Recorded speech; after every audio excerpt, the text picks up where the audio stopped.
Hi, and welcome to Low-Sal-Life. My name is Sarah, and on this channel we talk about salicylate sensitivity or food chemical intolerances in general and how they affect your body.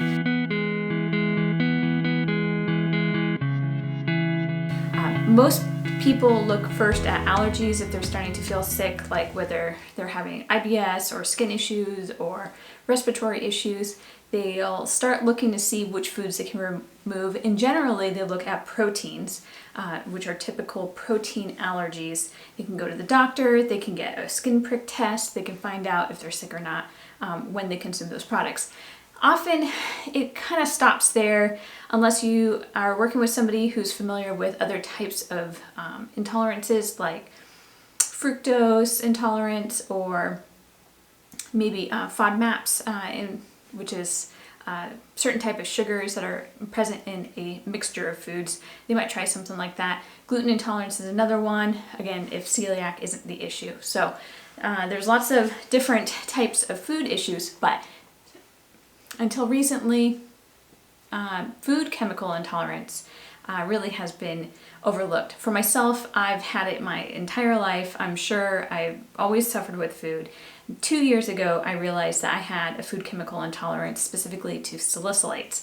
But today we are talking specifically about IBS and Annatto. And I find this very interesting because I've been diagnosed with IBS 3 times, and 2 times they were wrong, and the 3rd time I really didn't listen to them. IBS, irritable bowel syndrome, is diagnosed by a doctor when you meet a certain amount of criteria and you don't meet any other criteria for a different type of disease. So it's basically a catch-all. It's identified by your symptoms. So some diseases are caused by, let's say, a DNA mutation, and then you end up with a certain set of symptoms due to that. But for IBS and migraines, ADHD is another one.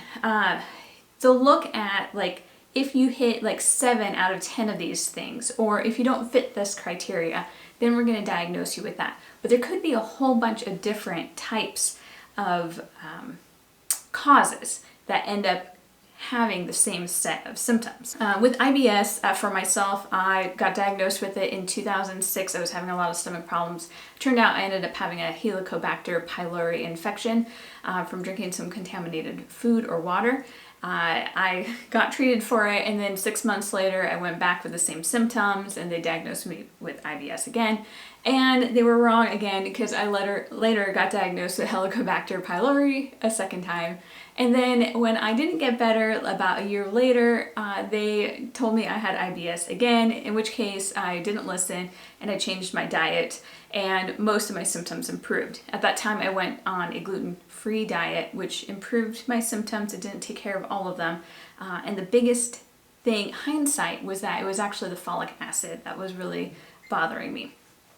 So let's get started on this letter that I found that I thought would be of interest to you.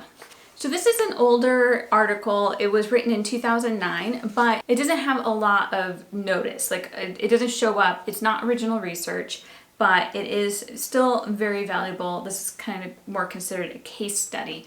What it is a retired doctor. I believe he was an allergist. He retired, and him and his wife went to Europe. So this article is actually just a letter to the editor of the Journal for Clinical Gastroenterology, and what he talks about is basically his experience with his wife. So Dr. Stein is retired at this time in 2009 when he writes this journal. His wife had IBS for 3 years. She had diarrhea, she had stomach cramping and pain, and she went and did all the usual tests, which I'm sure you've gone through because that's why you're probably looking up this video.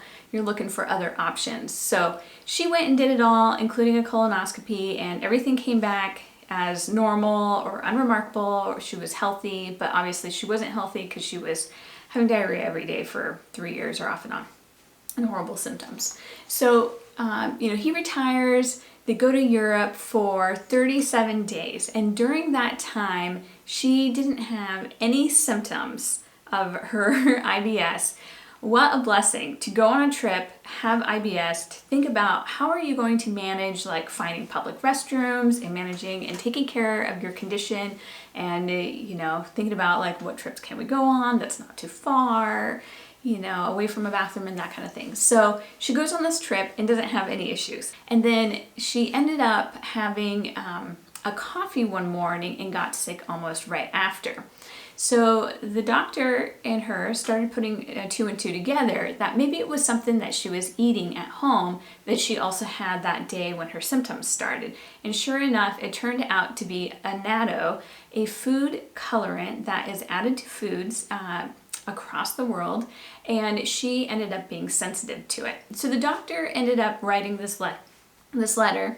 They started testing it. When they came home, they looked through all of her foods that she was eating, and sure enough, especially in her coffee mate creamer in the morning that she drank every single day religiously, and also in cereals and cookies and pastries, and like it's in so much stuff, ice cream, they ended up eliminating that and her IBS went away. Now, hindsight, I wouldn't really call that IBS. I would call that a food chemical sensitivity that triggers really bad symptoms. So the journal did respond with a second article that basically said, like, we never even thought about natural food additives or colorants affecting the way people reacted. And so I think that's really weird. Since my channel's about salicylate sensitivity, everything goes back to that. And one thing that I've noticed is that some of the more conventional, like kind of almost gross products are free of salicylates, where the higher quality foods tend to have salicylates. And I'll give you an example. I found a yogurt, a lemon yogurt, and I could tolerate lemon pretty well about a year or two ago, and I wanted to try some. And so of course, like, you go and pick up lemon yogurt, it's a really good grass-fed cows, everything you could possibly want, but they still put a colorant in it. They put turmeric, and turmeric is high in salicylates. I wasn't able to find a resource that said Annatto was high in salicylates or any kind of measure for Annatto, but most people on a low-sal diet say stay away from Annatto. Annatto is a natural food product that comes from the achote tree, and it's the seed coat of they come in like little tiny pods, and it's the seed coat that has the color, and it's actually a yellow to a red dye, and it's used in a lot of really popular cuisines. It grows in Latin America from Mexico to Brazil, and my family uses it in our Costa Rican tamales. We add it for some coloring. I saw that even though it's a Latin tree, that it obviously has a worldwide spread, and I saw that it's actually used in a lot of Filipino and Vietnamese dishes now. Besides it being a main ingredient in those traditional foods, the food service industry uses it for a whole bunch of different coloring. One of the questions that always comes up is, why is butter yellow? Why do we dye butter yellow? Why is cheese yellow when cow's milk is white? That's a really great question. Thank you for asking. And the reason why is that grass-fed cows, when they eat grasses that have carotenoids, or eat the flowers, like yellow flowers, like let's say, maybe not buttercups, but there might be some yellow flowers they might munch on. Those carotenoids, which are a natural coloring in the carrots, is one that you'd be familiar with. It is a fat-soluble compound. This cows store it in their bodies, and then when they are milked, the fat will keep some of the carotenoids in it, and it will come out in the milk mixture. So milk is not primarily fat, so it still remains white. But when you take like butter, for example, which is 80% fat, it will end up having more of a yellow color. So when you have a grass-fed butter, it should or could have more of a yellowish tone. Now, that is the same for cheeses. Cheeses can tend to have a little bit more of a yellow color when they're from grass-fed cows, but in general, cheeses should be white. In Europe, before Annatto was available, they actually used to use a little bit of carrot in with the butter or cheeses to add a little bit of coloring. And it's no wonder, I mean, this has been going on for hundreds and hundreds of years, but I even found an article about low-fat cheeses, and they tested trying to make them more yellow or more opaque. And the article actually says that people thought that even though there was no difference, the white cheeses without color actually tasted more bland and not as good as the same exact cheese with just yellow color. So what your eye sees really does affect how you taste, even if it's a placebo. So the food industry knows this. This is why they put color into our food. So if you're on a low-salicylate diet, you know that you should avoid annatto because it's just on the list. But again, like I said, I don't know if it's actually salicylates in it or if it's just a similar compound to salicylates. I didn't realize how much it affected me. When I went low-sal, I didn't cut out yellow cheese for about probably 5 months. I remember eating two yellow cheese sticks at a conference, and I ended up getting really, really sick there. I didn't bring very much food. I remember having the yellow cheese sticks, and I ate them, and then of course I was in a big crowd, so there were perfumes around, and I was having a hard time managing that. So my load was already pretty high. I ended up having like kind of blisters in my mouth, and it didn't really make sense because I had eaten cheese, and up to this point I didn't realize I was supposed to eliminate yellow cheeses. When I got home, I kind of put 2 and 2 together that it was the coloring in the yellow cheese that was affecting me, and specifically it was annatto. So what you should avoid is just natural colors, because those can be from anything, like I said, turmeric or annatto. In the US, we list it as annatto. I have a feeling that it could also be listed as natural colors or even maybe natural flavors. It would not be listed as artificial color, although you should avoid those. In the European Union, it's listed as E160B, and in Australia it is listed as 160B. Other names include Bixin or Norbixin, which are the actual chemical components that add the yellow color in annatto. So that's, basically after it's processed, they end up with Bixin or Norbixin. And probably the last way that it could be listed is vegetable dye. Let's talk about symptoms. As we know from this doctor and his wife, IBS is a symptom, but other parents or people have recognized annatto as being an issue. You can have an actual allergy to it where people are anaphylaxis, so you can do a skin prick test for it and see if you react that way. But like I said, allergies are one thing, food chemical intolerances or sensitivities are another thing. There have been allergies reported and anaphylaxis reported for annatto only.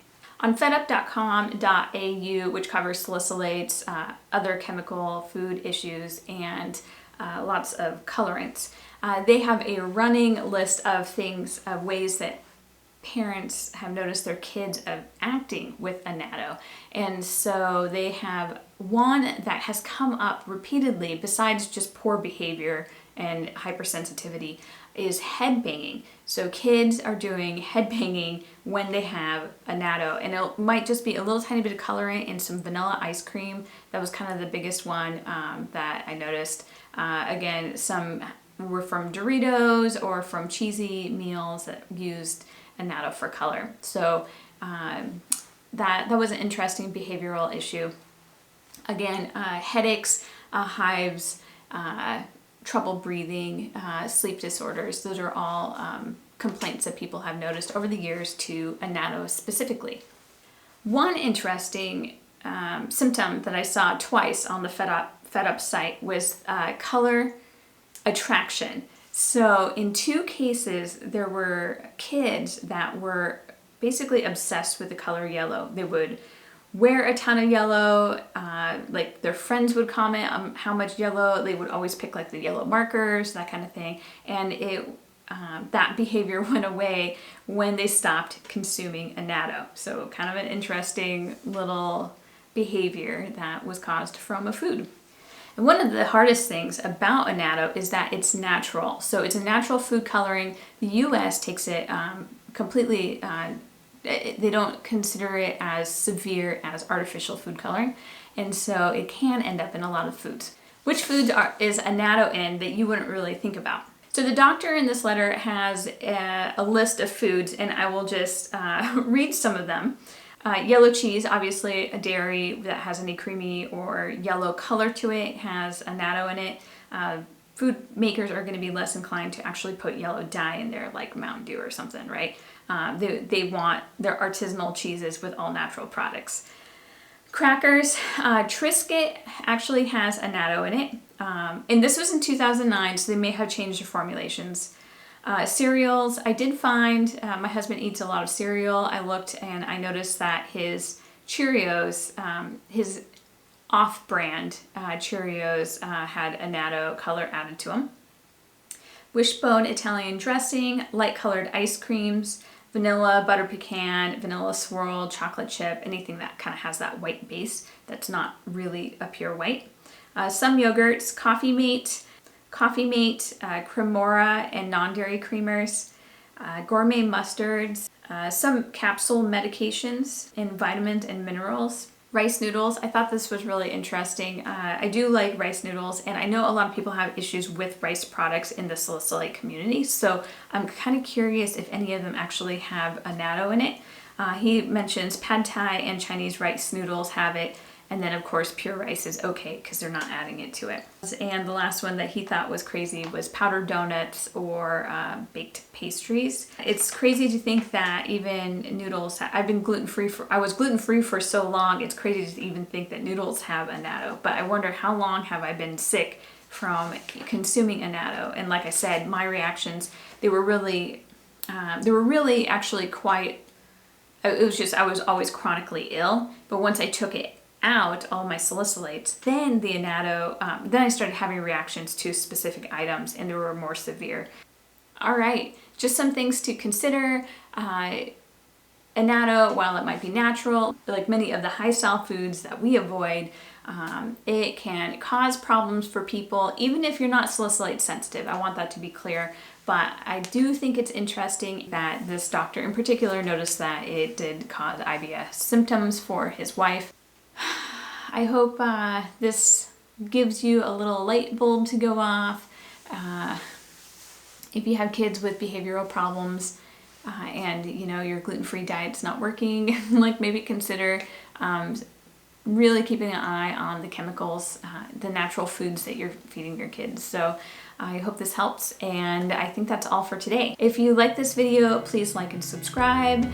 You can find me on Instagram or Facebook at low-sal-life, and I hope you have a great day, and of course that you feel better. Take care.